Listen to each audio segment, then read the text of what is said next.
louvar e glorificar o seu santo nome. Irmãos, vamos ficar em pé e vamos fazer a leitura do Salmo 95. Salmo 95.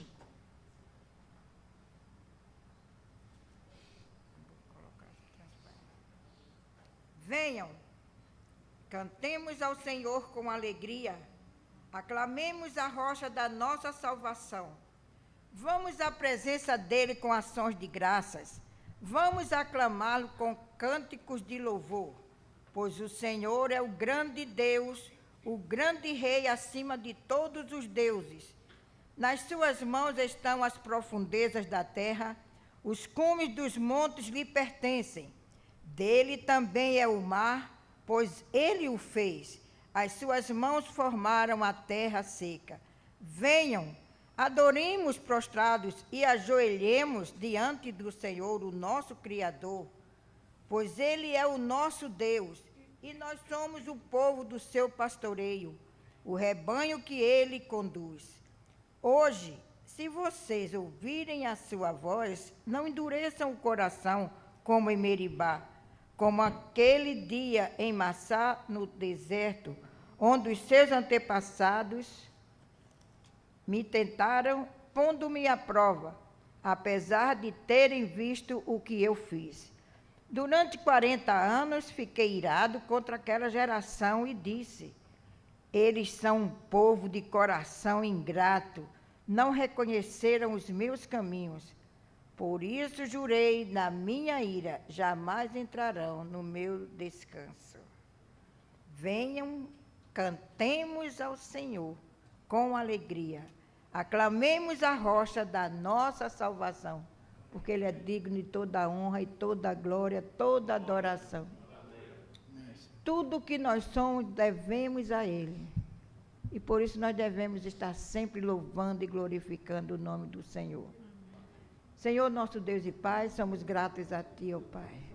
Somos gratos a Ti, ó Pai Santo, porque nós podemos Te adorar, podemos dizer que Tu és o nosso Deus, Tu és o nosso Rei, Tu és o nosso Senhor, Tu és o nosso Pai, Senhor.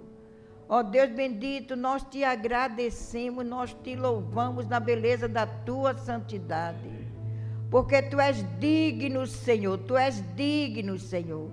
Senhor amado, nós Te agradecemos pela nossa salvação, Te agradecemos pela liberdade que Tu nos deste de estarmos aqui na Tua casa para Te cultuar, Senhor, para Te aclamar, Senhor, porque só Tu és digno. Senhor amado, muito obrigado pelos nossos irmãos, os irmãos que já estão aqui, aqueles que estão a caminho, Senhor amado. Te agradecemos pela família Patente, meu Deus bendito. Te agradecemos por cada família aqui, que formamos uma família, Senhor, a família Vida Abundante. Ó Deus bendito, em nome de Jesus, abençoa, Senhor, todo louvor, toda adoração, os membros do grupo de louvor, Senhor amado. Ó Deus bendito, que nós possamos Te cultuar, Te adorar, Senhor. Deus poderoso, no nome de Jesus, nós Te agradecemos, porque nós temos saúde física, mas nós temos muito mais, é saúde espiritual, Senhor amado, porque a nossa alma estava enferma e Tu a curaste, Senhor, Tu saraste ela.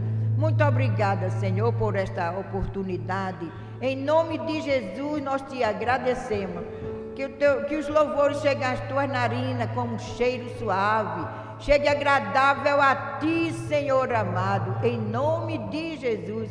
Nós Te pedimos e Te agradecemos com o perdão dos pecados. Podeis assentar, irmão. Desde já nós agradecemos aos nossos visitantes. Temos não sei se se é a primeira ou a segunda vez que ele vem.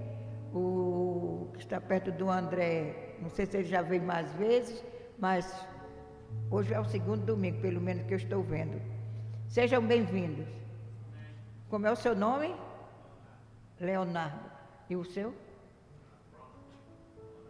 Ronaldo? Muito bem.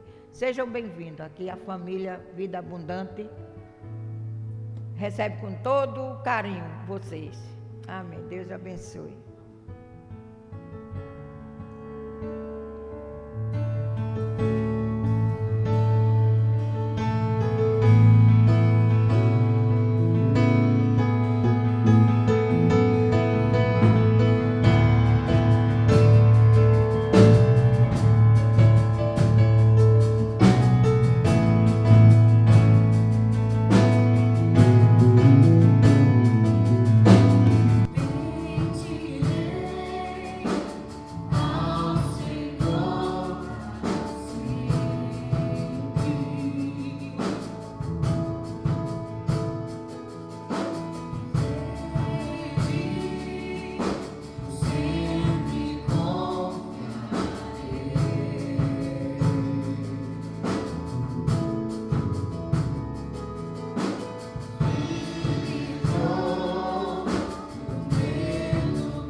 E eu acho que a gente precisa orar para que eles façam uma viagem de volta debaixo da bênção.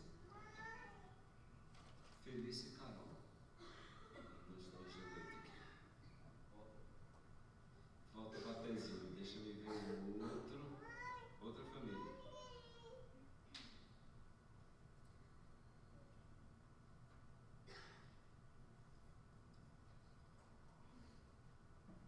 Bem, a outra pessoa eu me sorteei aqui. Então vou chamar a Elisete para vir aqui à frente.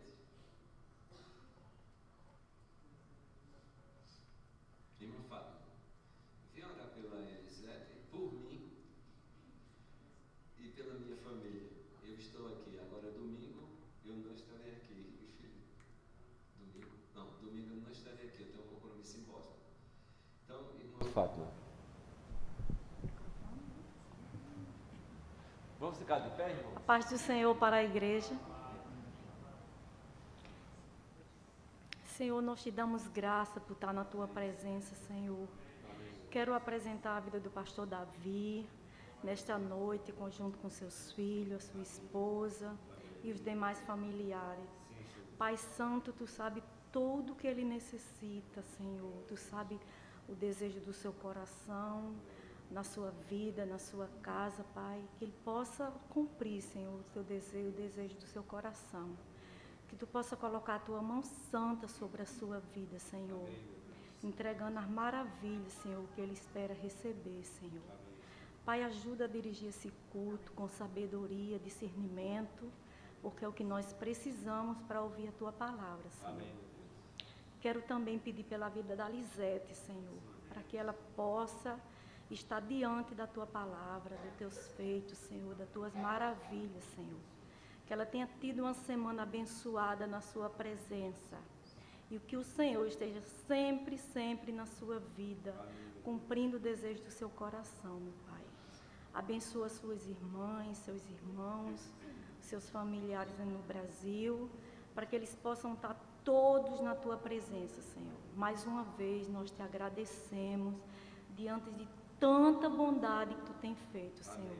Que tivemos uma noite, um dia maravilhoso na tua presença. Não deixamos de orar nem um minuto, Pai, de te adorar, porque é isso que precisamos sempre fazer e agradecer. E o meu muito obrigada, Jesus, por estar na tua presença. Amém. Em nome de Jesus eu te agradeço. Amém. Irmão Daniel, eu vou pedir para o irmão me representar domingo aqui. Quando me chamarem, então o irmão me representa. Irmãos, pode assentar. Essa semana nós teremos algo bem importante. Eu creio que é o primeiro missionário que vai para a América do Sul, ou América Central.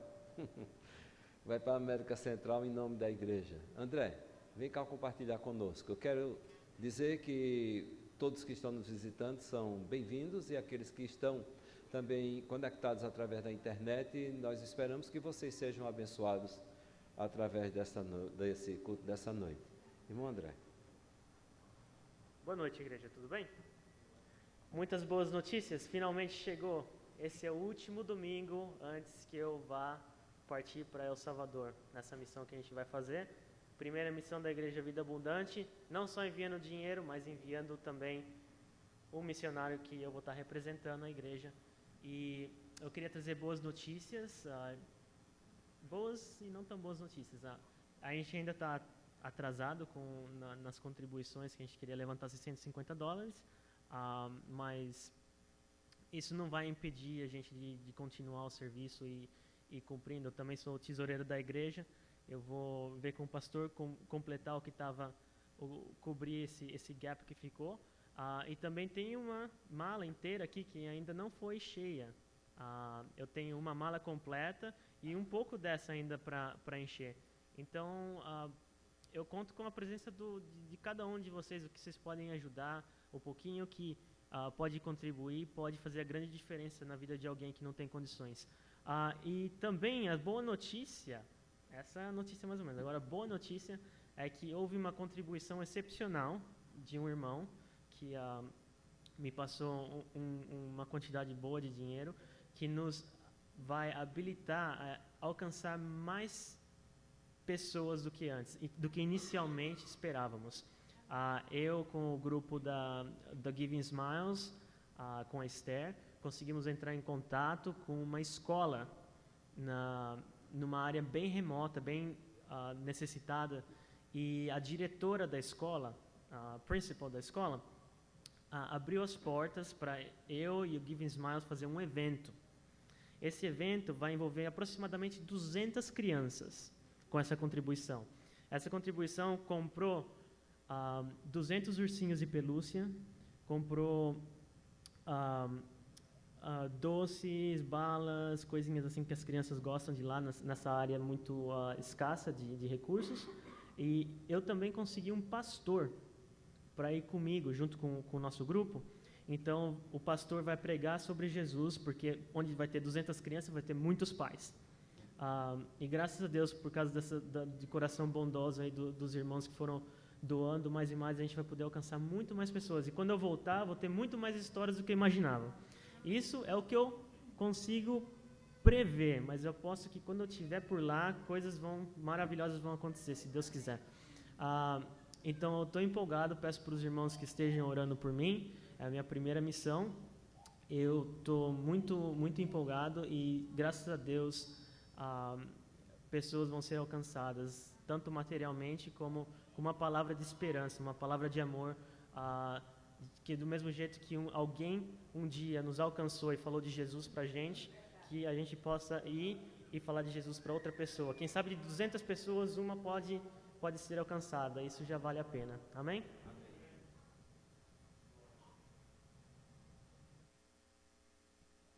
Irmãos, não deixe de orar pelo André, ele vai estar viajando e vai estar indo cumprir ou representar a igreja lá na Guatemala. El Salvador. El Salvador. E quinta-feira é quando eu vou viajar. Então, se você tiver ainda alguma coisa para trazer, veja com um de nós, ou eu, ou o Theo, ou o pastor Patente que está regressando na terça-feira, combina para trazer tudo aqui, que na quinta-feira de manhã eu venho aqui fechar as malas, e o que tiver aqui vai, o que não tiver, fica para a próxima.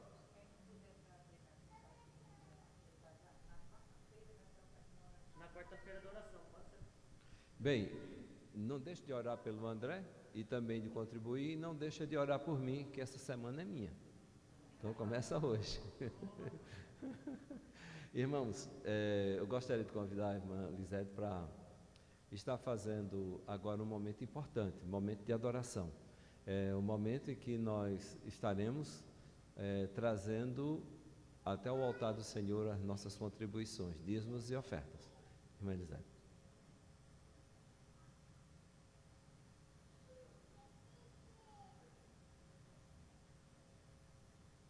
A paz do Senhor, irmãos. Amém. Essa história de contribuição, ela é bem antiga no meu coração. Eu me lembro que eu era católica, e eu me lembro que eu cheguei para o padre e falei assim, olha, a Bíblia fala, porque eu fui muito influenciada por cristãos realmente evangélicos, porque eu me lembro do lugar que eu trabalhava, tinha uma senhora que ela sempre falava assim, eu trabalhava com a dentista, ela falava assim, deixa eu orar por você. Aí eu olhava para ela e falava, pode orar, pode orar. Então eu creio que eu sou fruto de oração dessa senhora, eu não me esqueço dessa senhora. Eu me lembro que eu perguntei ao padre, falei, eu quero dar 10%, porque a gente ouvia, ela falava quando a gente comentava. Ele falou, não, precisa não, pode dar 1%. Gente, eu voltei tão decepcionada que eu queria dar os 10%. E interessante, quando eu cheguei aqui na América, demorei 1 ano para me converter, eu era dura, católica, de pé roxo. E quando eu me converti, foi a primeira coisa que eu fiz, eu falei, Senhor, eu quero dar os 10%. Gente, o Senhor tem sido fiel até, eu não vou falar até agora, até este exato momento. O Senhor tem sido fiel em tudo, em tudo, em tudo, em tudo. Então eu quero louvar o Senhor com essa palavra que está, é uma palavra que eu sempre ouvia dessa senhora, que está em Malaquias 3:10, que diz assim, trazei todos os dízimos à casa do tesouro, para que haja mantimento na minha casa, depois fazei prova de mim, diz o Senhor dos Exércitos. Se eu não vos abrir as janelas do céu e não derramar sobre vós uma bênção tal, que dela vos advenha a maior abastança. E eu sou uma testemunha fiel dessa prova. Eu tenho provado o Senhor tem sido fiel. Então eu quero pedir aos irmãos nessa noite para lembrar daquela palavra que a irmã falou no Salmo. Quando ouvires a voz de Deus, não endureceis os vossos corações. Abra o teu coração, irmão. Porque a gente, quando vem para essa terra, a primeira coisa que todo mundo fala assim, olha, é importante contribuir com o táxi. Né? Nem fala tem que pagar o táxi, é importante contribuir. Quão muito mais é importante contribuir na obra do Senhor. Não é só a casa do Senhor, é as viúvas, os órfãos, os necessitados. Então vamos contribuir para a glória do Senhor, amém?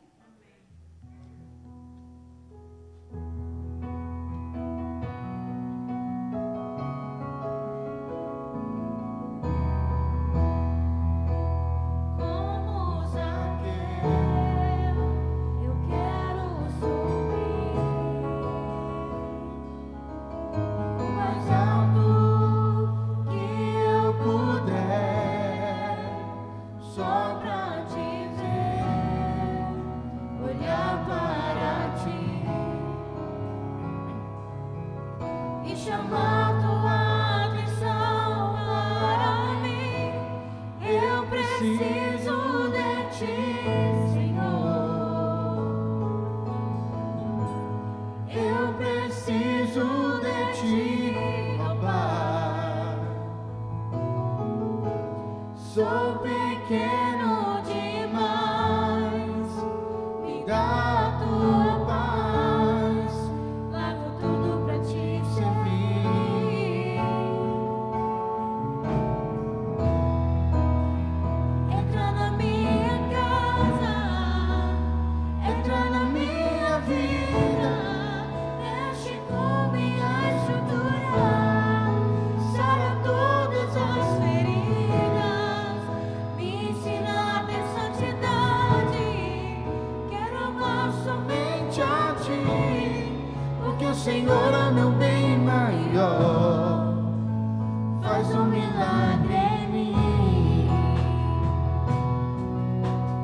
Jó capítulo 14.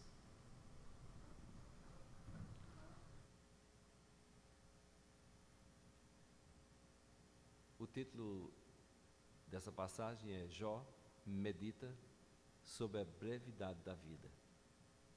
O homem, nascido de mulher, vive breve tempo, cheio de inquietação. Nasce como a flor e murcha, foge como a sombra e não permanece. E sobre tal homem, abre os olhos e o faz entrar em juízo contigo. Quem da imundícia pode tirar coisa pura? Ninguém. Visto que os seus dias estão contados, contigo está o número dos seus meses. Tu ao homem puseste limite, além dos quais não pode passar. Desvia dele os teus olhares, para que tenha repouso. Repetindo, desvia dele os teus olhares, para que tenha repouso, até que, como o jornaleiro, tenha prazer no seu dia. Porque há esperança para a árvore, pois mesmo cortada, ainda se renovará, e não cessarão os seus rebentos. Se envelhecer na terra a sua raiz, e no chão morrer o seu tronco, ao cheiro das águas brotará e dará ramos como a planta nova. O homem, porém, morre e fica prostrado. Expira o homem, e onde está? Como as águas do lago se evaporam e o rio se esgota e seca, assim o homem se deita e não se levanta.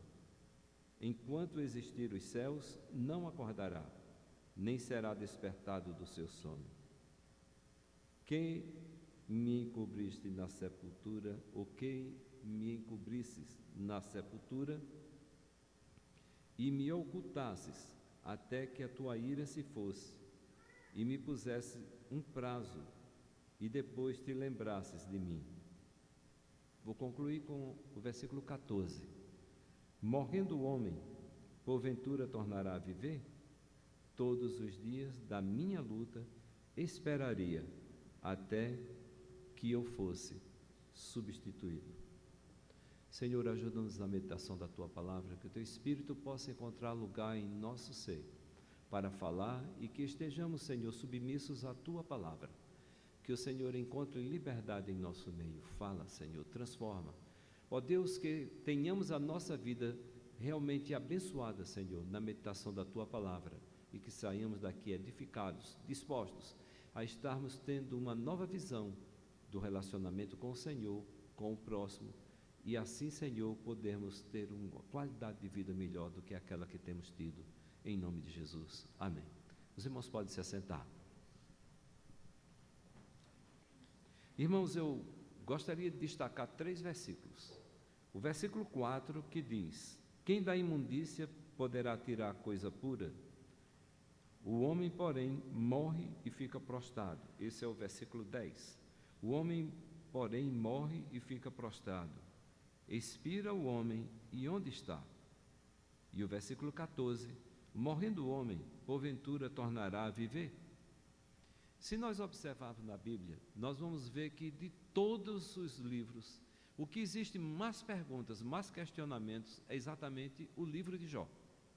Se você tiver a oportunidade de ler esse livro, de preferência que você pudesse escutar e acompanhar aquilo que está sendo lido. Eu fiz isso e a experiência foi maravilhosa. Foi isso que me estimulou a poder compartilhar com vocês. Eu comecei a ver o que estava escrito e a ouvir, e eu fui edificado através disso. Então, irmãos, nós encontramos muitas perguntas aqui no livro de Jó, e ele quer nos fazer ver que pode existir. Estou preocupado com as crianças para elas não saírem, a gente não sabe. Ok, irmão Daniel, obrigado. Você tem a oportunidade de ler e de procurar essas mesmas perguntas, trazendo para a sua vida, e daí então você procurar na própria Bíblia a resposta para esses questionamentos. Então ele faz 3 perguntas no versículo 4, versículo 10 e versículo 14, ele faz 3 perguntas que eu poderia transformar da seguinte forma: quem purifica o imundo? Ou quem purifica o sujo? A segunda pergunta que a gente encontra no versículo 10 é: o homem perece, para onde ele irá? Ou seja, qual o destino do homem depois da sua morte? Terceira pergunta: o homem volta a viver? Terceira pergunta que eu gostaria de compartilhar com os irmãos e procurar resposta para essas perguntas dentro da própria Bíblia. Então, irmãos, eu quero compartilhar com vocês, em primeiro lugar, eu queria fazer lembrar para algumas pessoas que já conhecem, tudo bem, quem não conhece vai passar a conhecer. Esse homem, o Jó, era um dos homens mais importantes de toda a terra do Oriente. A primeira coisa que a gente encontra a respeito dele é que ele era muito abençoado, que tinha 7 filhos, tinha 3 filhas, as filhas dele eram muito bonitas e os filhos muito abençoados, que eles promoviam festa, quando a final de safra, eles se reuniam e promoviam festa e brincavam, bebiam e se divertiam. O pai, no final, convidava os seus filhos e daí então ele oferecia sacrifícios, orava, intercedia. Jó era realmente um pai exemplar. Mas há uma outra coisa também que a gente encontra aqui na Bíblia, é que logo no início do livro de Jó, nós encontramos que Satanás compareceu numa reunião no céu e daí então Deus pergunta a ele: você viu por acaso o meu servo Jó? Porque ele tinha perguntado: de onde é que você vem? Ele disse: eu venho de passear pela terra, eu venho de andar por lá. Ele disse: você viu o meu servo Jó? Ele disse: vi.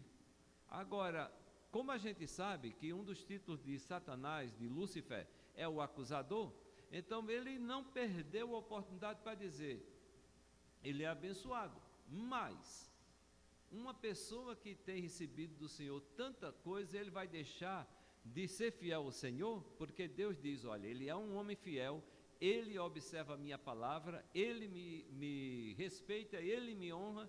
E daí o inimigo começa então a trazer acusações. Ele diz: se o Senhor tocar naquilo que ele tem, ele vai amaldiçoar o Senhor. Irmãos, e nós encontramos então que ele perdeu bens, gado, escravos, perdeu os filhos, ele perdeu tudo e finalmente ele chegou ao ponto de perder a própria saúde. O inimigo, não satisfeito, voltou a outra reunião no céu e ele disse que ele tinha sido fiel porque de alguma forma ele ainda tinha tido a vida preservada. Toque na vida dele, e Deus deu permissão então para que tocasse na saúde. A mulher, ao ver aquilo, aí diz: por que você não amaldiçoa esse Deus e morre? Ele disse: eu por acaso receberia o bem do Senhor e não receberia também o mal? Você fala como uma doida. Irmãos, nós encontramos em Jó um exemplo de fidelidade. Nós encontramos um homem que, mesmo tendo os seus bens, mesmo tendo os seus escravos, mesmo tendo os seus filhos sido mortos, sido levados, de alguma forma a gente observa que Jó permaneceu fiel. E quando eu estava pensando nessa mensagem, eu não poderia deixar de observar o que diz a palavra de Deus em 1 Coríntios, capítulo 10, versículo 13. Tem muita gente que diz: essa tentação é demais para mim, eu não aguento, Deus está permitindo que eu seja tentado demais. 1 Coríntios, capítulo 10, versículo 13 diz que nenhuma tentação vem sobre nós que não seja humana, mas que Deus é fiel. E Ele não permite que sejamos tentados além das nossas forças, mas juntamente com a tentação, Ele dá livramento, de sorte que a gente possa suportar. E aconteceu isso com Jó. A fidelidade de Deus estava ao lado de Jó, como está a minha e a sua disposição no dia de hoje. Deus é fiel, e porque Ele é fiel, Ele não permite que você, que eu, que sejamos tentados além daquilo que a gente pode. Irmãos, A fidelidade de Deus não mudou, nem muda. Ele continua o mesmo. Mas voltando agora para Jó, a gente encontra então que mesmo assim, ele permaneceu fiel. Mas aparece 3 amigos, depois o quarto, aparece 3 amigos que começaram a acusar Jó. E chega nesse ponto, ele está desanimado, mas mesmo assim, ele não peca contra Deus. Encontra aqui no versículo 4 do capítulo 14, a seguinte expressão: quem da imundícia poderá tirar coisa pura? E ele dá a resposta: ninguém. Vocês acham que Jó estava certo? Era como se ele estivesse falando assim: Senhor, como é que uma pessoa impura como eu pode comparecer diante do Senhor completamente limpo? E às vezes nós nos sentimos na mesma posição, na mesma condição de Jó. Quer um exemplo? Eu estava pensando, exatamente hoje eu estava pensando sobre isso. Quantas vezes na minha vida eu encontrei pessoas que, além de orar, irmã Elisete, ela também me trazia, pessoas que me traziam uma palavra bíblica. E mostrava que seguir a Jesus era algo bom. E eu tinha já uma pergunta que eu tirava do bolsinho e dizia: como é que você acha que uma pessoa como eu, pecadora, vou alcançar o céu? Eu não vou. Eu vou fazer o seguinte: quando eu deixar o cigarro, eu fumava muito. Quando eu deixar o cigarro, quando eu deixar a cerveja, quando eu deixar a bebida, quando eu deixar as minhas brincadeiras, aí eu vou para Deus. Irmãos, essa é uma desculpa, como aquela de Jó. Eu ainda não sou totalmente puro para me aproximar de Deus. Eu ainda não sou totalmente limpo para me chegar a Deus. Eu quero lhe dizer que o processo é exatamente o contrário. Ele diz: venha a mim, você que está cansado e sobrecarregado, que eu vou aliviar você. Ele não diz: aqueles que estiverem sobrecarregados, que não tiverem carga nenhuma, que estiverem felizes, que estiverem bem, venham a mim. Não, ele diz: você que está sofrendo, você que está sobrecarregado, você que está desanimado, você que está sobrecarregado de pecado, de culpa, venha a mim e eu vou aliviar você. Quem da impureza, ou quem do impuro, quem da imundície, poderá tirar coisa pura? Ele diz: ninguém. Mas, amados, eu quero dizer a você, baseado na palavra de Deus, que mesmo que você se sinta sem importância, sem valor, impuro, sem condições de se aproximar de Deus, Ele criou um caminho para que eu e que você nos aproximemos dEle. Ele enviou Jesus. O caminho que Ele criou para que nós pudéssemos chegar a Ele de volta é Jesus. Jó se sentia nessa condição. Mas por quê? Porque Jó, àquela altura, já estava começando a ficar com medo de Deus. Versículo 3, do capítulo 14 de Jó, nós encontramos ele dizendo: o homem vive breve tempo, inquieto, nasce e morre. Morre rapidamente. E Deus, olhando, o faz entrar em juízo. Essa ideia de Jó é a ideia de muita gente. Muita gente que tem uma ideia errada de Deus e que passa também a ter uma ideia errada de seus pais. Acha que Deus fica atrás da porta, observando como é que nós estamos falando, como nós estamos agindo, como nós estamos vivendo, esperando apenas a oportunidade para nos dar um castigo. Deus não é assim. Ele nos orienta, Ele nos faz caminhar com a orientação dEle, com a proteção dEle, e nós não precisamos ter, em hipótese alguma, medo de nos aproximar do Senhor. Eu gostaria de dar uma resposta para você que porventura também pensa dessa forma. Quem, é a pergunta de Jó, quem da imundícia poderá tirar coisa pura? Jesus é especialista nisso. Irmãos, em João capítulo 2, versículo 13, nós encontramos Jesus entrando no templo, e ele olhando no templo, ele viu as pessoas vendendo, os cambistas vendendo animais para o sacrifício, fazendo troca de dinheiro, e ele ficou realmente indignado com aquilo. Naquele momento, diz a palavra de Deus, no pátio do templo, viu alguns vendendo bois, ovelhas e pombas, e outros assentados diante das mesas, trocando dinheiro. Então ele fez um chicote de cordas e expulsou todos do templo, bem como as ovelhas, os bois, espalhou as moedas dos cambistas e virou as mesas. E ele, naquele momento, ele fez uma limpeza no templo. Mas tem outra passagem que eu queria trazer para vocês. Em Lucas capítulo 17, do versículo 12 até o versículo 14. Se você quiser, você lê depois Lucas 14, 17, de 12 até 14. Conta a história de 10 leprosos que se aproximaram de Jesus. Eles vinham a caminho, se aproximaram de Jesus, e diz a palavra de Deus que ao entrar no povoado, 10 leprosos dirigiram-se a ele, ficaram a certa distância e gritaram em alta voz: Jesus, mestre, tem piedade de nós. Ao vê-los, ele disse: vão mostrar-se ao sacerdote. E enquanto eles iam caminhando, eles foram purificados. Não quero entrar no detalhe, mas sabemos que um que não era judeu voltou para agradecer ao Senhor. Então, o Senhor Jesus nos dá um exemplo aqui na palavra de Deus, que ele limpou o templo, ou seja, limpou as coisas materiais, mas limpou também o homem da enfermidade. E terceiro, a gente encontra em Lucas capítulo 19, há poucos dias atrás eu creio que falei sobre Zaqueu, e nós cantamos sobre Zaqueu hoje à noite.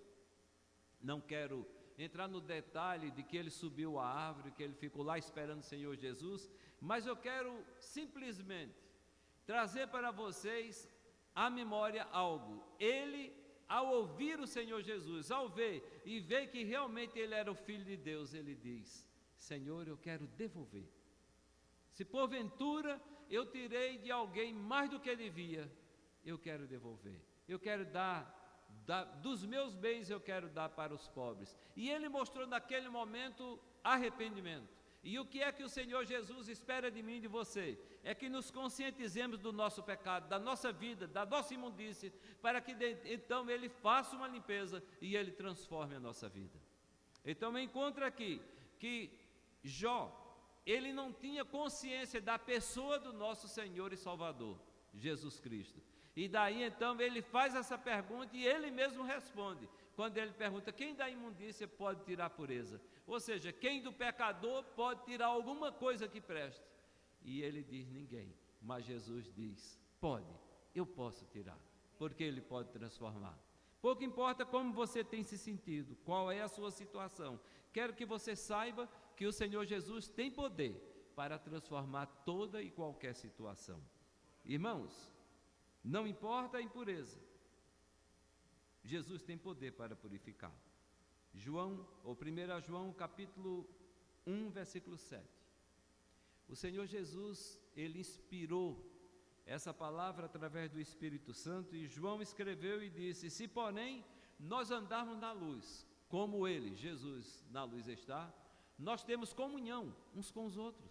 Aqui dentro da igreja temos comunhão, porque participamos do mesmo corpo, como a irmã Gina falou no início, a família Vida Abundante.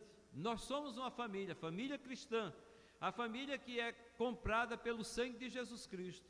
E ele diz então: se nós andarmos na luz como ele na luz está, nós mantemos comunhão uns com os outros. E há algo tremendo, maravilhoso, que completa esse versículo: e o sangue de Jesus Cristo, seu Filho, nos purifica de todo pecado. Pouco importa o que tenhamos feito, pouco importa o tamanho do pecado que tenhamos cometido, o sangue de Jesus Cristo, seu Filho, nos purifica de todo pecado. Você tem consciência disso? Então eu quero repetir a mesma pergunta que Jó fez: quem da imundícia poderá tirar coisa pura? Jesus. Jesus pode. Segunda pergunta: o homem perece e para onde vai? Existem perguntas que nenhuma ciência, que nenhuma filosofia, que ninguém pode dar se não tiver base bíblica para dar essas respostas. Ou essa resposta: é de onde eu vim? O que é que eu estou fazendo aqui? Para onde vou? Essas perguntas os filósofos costumam fazer. E eles não encontram a resposta se não for um filósofo, não for um pensador cristão que se baseie na própria palavra de Deus. Jó começa o capítulo 14 falando sobre a brevidade da vida. Ele diz: um homem nascido de mulher vive breve tempo, cheio de inquietação. Aos 59 anos e meio, quando eu estava completando 59 anos e meio, no dia, eu parei e pensei: Senhor, já já eu vou estar aí à tua porta. Para mim, 59 anos e meio tinha passado rapidamente. Eu fecho hoje os meus olhos e me vejo no dia 3 de novembro. Quando eu tinha 18 anos, quando eu completei 18 anos, lá em Santana, me encaminhando para o Ministério do Trabalho para tirar a minha carteira de trabalho de maior. 18, hoje 66, significa dizer que foram há 48 anos atrás. Vocês já imaginaram? Fecho os olhos e me vejo caminhando, indo para o Ministério do Trabalho. Você acha que a sua vida vai ser eterna, vivendo como jovem, como já de meia idade, ou mesmo criança, pouco importa. Nós temos que ter consciência de uma coisa, que a nossa vida ela voa, ela passa rápido. E é importante que gastemos esses dias de maneira correta, na presença do Senhor. Outra coisa que a gente tira aqui no versículo 2 do capítulo 14, bem interessante o que ele faz aqui para nos levar a meditar um pouco na nossa vida. Versículo 2 diz: nasce como a flor e murcha, foge como a sombra e não permanece. Eu era até bonitinho quando eu tinha os 18 anos, mas depois de 48 anos, muita coisa mudou. E o pior é que leva a gente para baixo. A lei da gravidade, ela é dura. Só a única coisa que começa a subir é a entrada aqui do cabelo. Pode ver, eu já estou começando. Já começou a subir. Aí eu já tenho que dar uma puxadinha assim para poder não ficar parecendo tanto. A vida passa tão rapidamente, a beleza vai embora. Eu quero que você entenda. É que a pergunta ou questionamento de Jó também deveria ser o meu e o seu. A vida passa rapidamente. Nós voamos e temos que parar e perguntar: como será que vai ser um pouquinho mais lá na frente? O homem perece e para onde irá? Lembra que eu falei a semana passada? Estamos caminhando numa velocidade violenta para a eternidade. Alguns se perguntam: para onde eu vou? E Jesus diz: eu sou o caminho. Você pode vir por mim. Entra na arca que Deus preparou, Jesus Cristo, e aí você vai ter destino certo, presença do Senhor partindo daqui. Ou então você vai levando a vida da forma que está dando. Não se preocupe com isso. Quando você acordar, estará na porta do inferno, porque não se lembrou que Deus existe, que Ele queria e quer que você leve uma vida diferente. Qual o destino da vida terrena? Nós encontramos então, capítulo 14, versículo 10. O homem, porém, morre e fica prostrado. O que é que Jó pensava?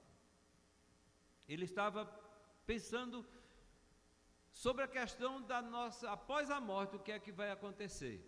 Eu gostaria de contar uma história. Eu posso dar a base bíblica para isso, porque está registrado no livro de Lucas, no capítulo 16, versículo 22 em diante, que fala, um pouquinho antes, fala da vida de um homem, o nome dele era Lázaro. O nome do rico, que ele vivia à porta, não consta, mas o nome de Lázaro consta. E diz a palavra de Deus que Lázaro morreu e foi para o seio de pai Abraão, que simboliza o céu. Morreu também o rico, que vou falar já já sobre ele, e foi para o Hades.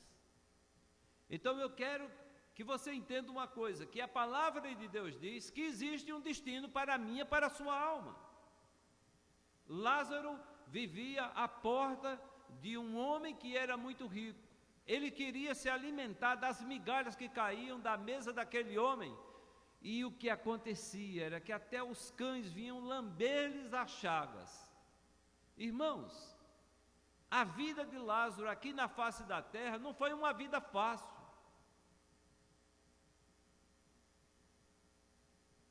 Ele partiu daqui e foi para a presença de Deus. Chegou um dia em que o mendigo morreu e os anjos o levaram para junto de Abraão. O rico também morreu e foi sepultado. No Hades, onde estava sendo atormentado, olhou para cima e viu Abraão de longe, com Lázaro ao seu lado. Estar no seio de Abraão significa estar no céu. Então eu entendo que existe um lugar para mim. Versículo seguinte diz que ele olhou e viu Abraão ao longe, com Lázaro ao seu lado. Ele estava no Hades, no inferno. Abraão, que representa Deus aqui no caso, estava com Lázaro ao seu lado. Então nós vemos que imediatamente a gente encontra aqui dois destinos separados, para o Lázaro, para o mendigo, e outro para o rico. Existe céu e existe inferno. Justificados vão para a casa do Pai. Lucas capítulo 16, versículo 23, ele olhou para cima e viu Abraão de longe com Lázaro ao seu lado. Jesus fala sobre isso. Ele diz em João capítulo 14, versículo de 1 em diante até o versículo 6, eu creio. Ele diz, não se turbe o vosso coração, ou seja, não fique perturbado, preocupado com o que vai acontecer lá na frente. Depois da morte, você precisa tomar posse disso daqui. Diz, não se perturbe, ou não se turbe o vosso coração. Crê em Deus, crê também em mim. Na casa do meu pai há muitas moradas, se não fosse assim, eu vos teria dito, pois vou preparar-vos lugar. E quando eu for e vos preparar lugar, voltarei para vós, para que onde eu estiver, estejais vós também. Nós sabemos que justificados, comunhão com Jesus, vai nos levar a viver a eternidade com Ele. Esta é uma resposta para Jó. Esta é uma resposta para o meu e para o seu questionamento. Para as pessoas que dizem, inferno não existe. Outros dizem, céu, o céu é aqui, ou o inferno é aqui. É tudo conversa, eu prefiro crer na palavra de Deus. 2 Coríntios capítulo 5, versículo 8, diz a palavra de Deus que Paulo, escrevendo aos Coríntios, ele diz, temos pois confiança e preferimos estar ausente no corpo e habitar com o Senhor. Certeza é colocada em nossos corações pelo Espírito Santo, que quando nós temos Jesus como nosso Senhor, nós temos garantia de vida eterna ao lado do Senhor Jesus. A aplicação que eu encontro para a minha vida é que quando chega a calamidade, diz Provérbios 14, 32, que quando chega a calamidade, os ímpios são derrubados, mas os justos, porém, até em face da morte, encontrarão refúgio, e o refúgio é na pessoa do Senhor Jesus. Concluindo, irmãos, o homem volta a viver? O que é que vocês acham? Eu tinha uma coisa que eu ficava imaginando, foi uma coisa que me encantava, existia na minha época, eu acho que na época da irmã Gina, só, aqui eu acho que só nós dois, existia matinê. No cinema, matinê era uma sessão que começava geralmente no cinema às 2 horas da tarde e até 3h30, 3h40. Parecia geralmente um filme cowboy.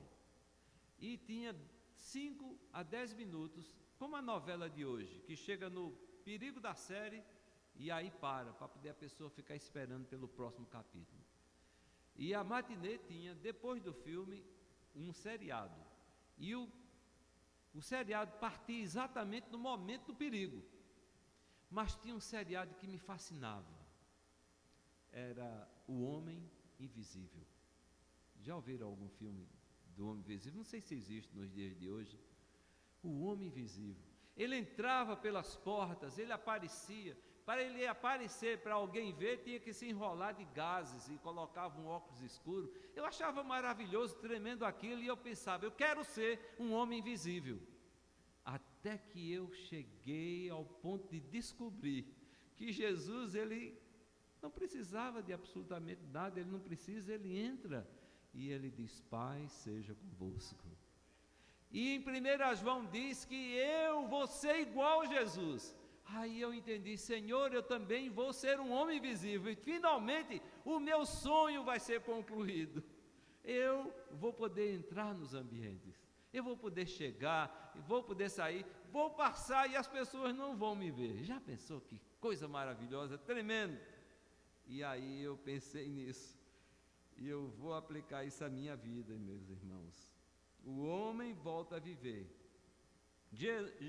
Na realidade, Jó queria saber o que ia acontecer com o corpo.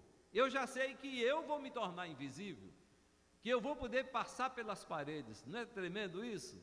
Jó tinha alguns questionamentos que talvez ele não tenha visto. Eu creio que ele não viu, não pode ter visto, que não existia na época o seriado do Homem Invisível, mas ele imaginava como é que o corpo dele iria ser, ou se ele voltaria a viver.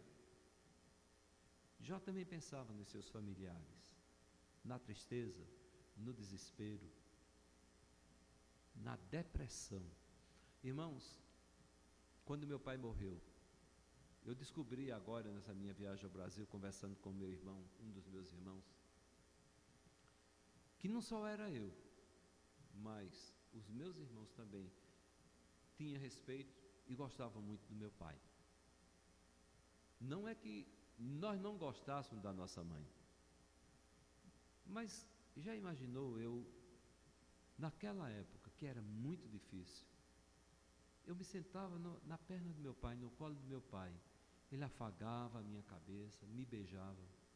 Imagina, naquela época, eu estou com 66, então eu tinha o quê? Que eu me recordo, talvez 60, faz 61 anos, mais ou menos, essa imagem ficou na minha mente. Meu pai, ele era muito carinhoso, enquanto que a minha mãe era muito dura. Quando meu pai morreu, eu estava em São Paulo. Passei 8 dias para saber que ele tinha morrido. Quando eu soube, chorei. Chorei muito, desesperadamente. A minha mãe morreu, eu estava na minha cidade, eu tinha saído aqui dos Estados Unidos, fui acompanhar os últimos dias dela, 7 dias. Eu chorei pouco, só na hora do enterro, que o corpo estava para sair de casa, foi que realmente eu chorei. Sabe por quê? Quando meu pai morreu, eu não tinha certeza de salvação, eu não sabia para onde eu ia. Quando a minha mãe morreu, eu, apesar de ter chorado, mas já tinha glorificado a Deus, fiquei muito alegre pelo fato de que minha mãe, antes de morrer, tinha recebido o batismo, tinha aceitado Jesus, recebido o batismo, eu sabia que ela ia para o céu. Essa é a grande diferença de alguém que morre sem Jesus e o que morre com Jesus, ou então aquele que morre com Jesus, mas o filho não tem certeza de salvação. Eu pensava que nunca mais ia encontrar meu pai, mas eu tinha certeza que a minha mãe eu iria encontrá-la, e hoje eu tenho certeza que eu vou reencontrar meu pai e minha mãe. Então o desespero já não bate mais na minha alma, porque eu sei qual o futuro do outro lado é com os meus entes queridos que aceitaram Jesus. Jó queria saber o que é que iria acontecer. Então eu queria pensar com vocês na situação de duas irmãs que haviam perdido um irmão, e uma delas chegou para Jesus, e quando Jesus diz, ele há de ressuscitar, e ela disse, eu sei que ela há de ressuscitar na ressurreição do último dia. Jesus então disse para ela, no capítulo 11, versículo 25 do livro de João: eu sou a ressurreição e a vida. Aquele que crê em mim, ainda que morra, viverá. E é essa esperança que me alimenta, é essa esperança que me sustenta, é essa esperança que não me deixa ficar desesperado, porque eu sei que o meu futuro está seguro na mão do meu Senhor.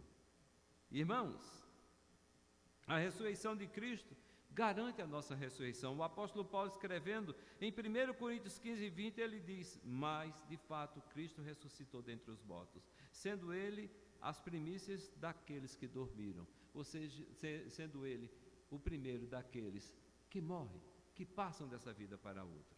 1 Tessalonicenses, isso eu quero concluir agora com esse versículo, esses dois versículos. 1 Tessalonicenses capítulo 4, versículos 16 e 17, que diz: pois dada a ordem com a voz do arcanjo e o ressoar da trombeta de Deus, o próprio Senhor descerá dos céus, e os mortos em Cristo ressuscitarão primeiro. Depois nós, que estivermos vivos, teremos nossos corpos transformados e encontraremos com Ele. Você tem essa esperança? Se não tem, você está na mesma situação de Jó. Jó, chegando no final, a partir do capítulo 15, nós encontramos que a fé de Jó começa a se levantar. E ele chegou no capítulo 19. Depois de tudo isso, todas essas perguntas dele, ele chega no capítulo 19.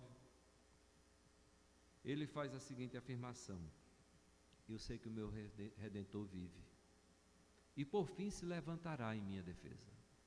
Se você for lá para o capítulo 42, você vai encontrar algo maior ainda, porque do capítulo 19 em diante, a fé dele vai crescendo, crescendo, Deus se manifesta a ele, e ele chega no capítulo 42, versículo 5, ele diz: eu te conhecia apenas de ouvir, mas agora os meus olhos te veem. Deus se revelando a Jó, Deus se revelando a você, Deus se revelando a mim, Deus trazendo à memória aquilo que está aqui questionado por Jó e por tantas outras pessoas, que Ele pode transformar o impuro em algo puro, em algo de valor, que Ele, mesmo que a gente morra, a gente pode viver. O destino da nossa alma é a vida eterna com Ele. Se nós estamos na mesma situação que Jó estava, precisamos prosseguir em conhecer o Senhor. Vamos ficar de pé? E vamos orar?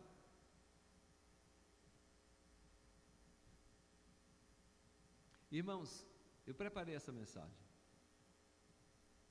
E hoje de manhã eu não estava querendo pregar essa mensagem, mas Deus me impediu de fazer outra. Certamente alguém hoje à noite precisava ouvir o que aqui foi trazido. Eu só espero é que, como Jó teve a sua vida transformada, do capítulo 15 em diante, a sua vida começa crescendo, chega no capítulo 19, ele já começa dizendo: eu sei que o meu Redentor vive, e por fim ele vai se levantar. Quando chega no capítulo 42, ele diz: eu te conhecia de ouvir, mas agora os meus olhos te veem. Eu me recordo, irmãos, de uma mãe da cidade de Ipatinga, que viveu a vida todinha na religião católica, mas aconteceu algo, um desastre, algo terrível na família dela. Ela tinha um filhinho, Vinícius, com alguns meses de nascido, com hidrocefalia. E quando foi numa segunda-feira, entrou em nossa igreja lá em Boston, né? Em East Boston, lá perto do aeroporto, entrou na igreja com o filho nos braços, pedindo que orassem por aquela criança. Era culto de oração. Ela iria levar a criança no outro dia de manhã para fazer a cirurgia. Ela chorava e pedia que nós intercedêssemos, pedia que Deus tivesse misericórdia dela. Dias depois ela voltou com a criança que não tinha sido operada, porque ao chegar no outro dia, lá no hospital, a cabeça da criança tinha voltado para o tamanho normal. E ela diz: a vida todinha me ensinaram, Pai nosso que está nos céus. Um pai distante, que não se preocupa conosco, que não cuida da gente, que está lá e deixa que as coisas aconteçam. Mas a partir daquela segunda-feira, eu descobri que Deus está bem pertinho da gente, que Ele ouve as nossas orações. Como Jó, ela podia dizer: eu te conhecia de ouvir falar, mas agora eu tenho uma experiência contigo, os meus olhos conseguem te enxergar. Que Deus possa fazer você enxergar a pessoa de Jesus Cristo agindo, atuando na sua vida, sendo seu companheiro, assistindo, dirigindo, orientando, curando, salvando, libertando, transformando a sua tristeza em alegria, firmando seus pés em uma rocha e colocando nos seus lábios um novo cântico. Deus, em nome de Cristo Jesus, que a tua bênção e a tua graça esteja sobre a nossa vida. Senhor, que cada pessoa que nesta noite subiu à tua casa, que cada pessoa que sintonizou, que se ligou na internet para acompanhar este culto, aqueles que ainda vão entrar na internet e que vão poder escutar, participar do culto, Senhor, que em nome de Cristo Jesus, o Senhor esteja transformando a nossa vida. Nós queremos, Senhor, ter uma experiência pessoal com o Senhor. Faz em nome de Cristo Jesus, Senhor, com que possamos enxergar a tua pessoa, o teu agir, em nome de Cristo Jesus. Amém.